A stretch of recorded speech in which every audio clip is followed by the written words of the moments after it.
Sweet corn வடை செய்கிறதுக்கு first நம்ம அரைக்க வேண்டியதெல்லாம் என்னென்னு பார்த்துக்கலாங்க. 1/2 இன்ச் அளவுக்கு இஞ்சி கட் பண்ணி நம்ம இந்த மிக்ஸி ஜாரில் சேர்த்திக்கலாம். 2 பச்சை மிளகா கட் பண்ணி இந்த மிக்ஸி ஜாரில் சேர்த்திக்கலாங்க. ஒரு 6-7 பல் பூண்டு இந்த மிக்ஸி ஜாரில் சேர்த்துடலாம். 1/2 டீஸ்பூன் சீரகம், 2 கப் ஸ்வீட் கார்ன் இந்த மிக்ஸி ஜாரில் சேர்த்திக்கலாங்க. கொஞ்சமாக உப்பு சேர்த்திக்கலாம். 1/2 டீஸ்பூன் அளவுக்கு சேர்த்திக்கலாங்க. 1/2 டீஸ்பூன் சோம்பு, கொஞ்சமாக 2 டேபிள் ஸ்பூன் மட்டும் நம்ம தண்ணி சேர்த்து நைஸ் பேஸ்ட்டாக அரைச்சிடாமல் 1-2 விழுது அரைச்சிக்கலாங்க. நம்ம அதிகமாக தண்ணி சேர்த்திடக்கூடாது, 2 டேபிள் ஸ்பூன் தான் சேர்த்திக்கணும். பாருங்கள், நம்ம இந்த மாதிரி தான் 1-2 விழுது அரைச்சிக்கணும். இப்போ நம்ம அரைச்சதை ஒரு அகலமான பவுலுக்கு மாற்றிக்கலாங்க. இப்போ இந்த பவுலில் நம்ம ஒரு பெரிய வெங்காயம் பொடியாக கட் பண்ணது சேர்த்திக்கலாங்க. ஒரு மீடியம் சைஸ் பெரிய வெங்காயம் பொடியாக கட் பண்ணது.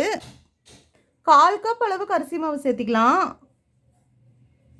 இப்போ நம்ம எல்லாமே நல்லா மிக்ஸ் பண்ணிக்கலாம். நம்ம அரைக்கும் போதே உப்பு சேர்த்துட்டங்க. இப்போ செக் பண்ணிக்கலாம், பத்தலைன்னா சேர்த்திக்கலாம். ஆனால் இப்போ கரெக்டாக இருக்கும். லாஸ்ட்டாக கொத்தமல்லி இலை 1/4 கப் பொடியாக நறுக்குன்னு சேர்த்திக்கலாங்க. எல்லாம் நல்லா மிக்ஸ் பண்ணிக்கலாங்க, உருண்டை பிடிக்கிற அளவுக்கு. ஒரு எலுமிச்சம்பழ சைஸ்க்கு நம்ம எடுத்து நல்லா கையில் ஃபஸ்ட்டு உருண்டை பிடிச்சிக்கலாங்க. ஏதாவது பால்தீன் ஷீட் இல்லாட்டி வாழலை ஏதாவது ஒன்று மேலே வச்சு நம்ம இந்த மாதிரி தட்டிக்கலாம் வடை ஷேப்புக்கு. பாருங்கள், தட்டிட்டோம்.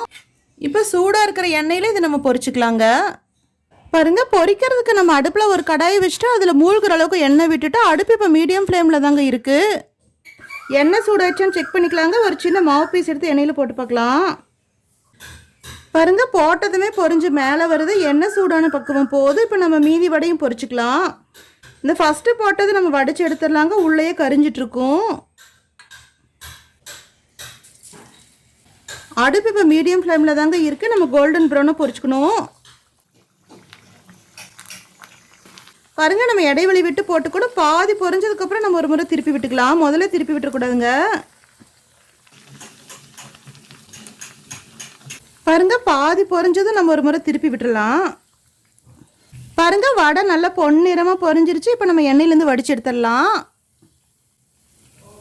இது மாதிரியே எல்லா வடையும் நம்ம சுட்டுக்கலாம். வெளியில் நல்லா கிறிஸ்பியாகவும் உள்ளே நல்லா சாஃப்டாகவும் நம்ம ஸ்வீட் கார்ன் வடை சூப்பராக டிஃப்ரெண்ட்டாக செஞ்சுட்டோம்.